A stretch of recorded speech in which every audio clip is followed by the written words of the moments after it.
Yaşlık yıllarımda söyüptüm onu. Bir kabildim şeme bir vefalıydı. Menin söyüşümde söyüptü beni.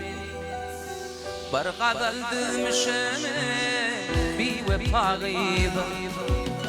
Menin söyüşümde söyüptü beni. Bir kabildim şeme bir vefalıydı.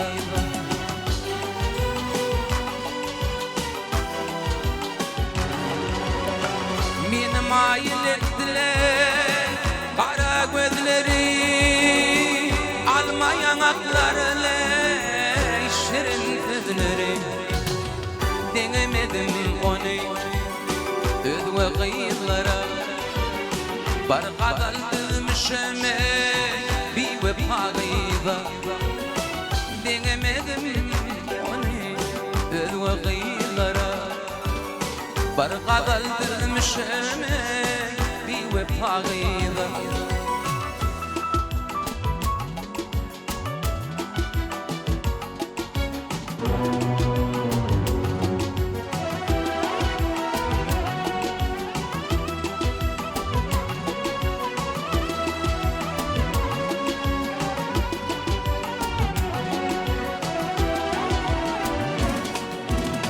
Kulluğa gidem de bere bizde bağda.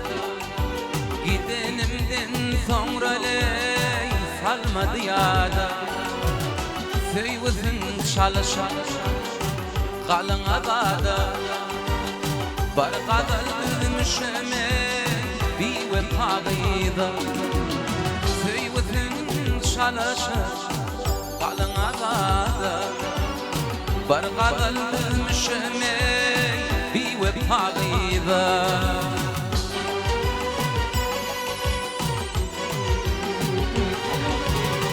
Menin kimedinin baktın bağlar, oturmuş eşitmey ölçe ağlar. Aşık olun bugün ciğerin dağlar. Bir kadaldım şeme bir vefalıydı. Aşık olun bugün ciğerin dağlar. Bir kadaldım şeme bir vefalıydı.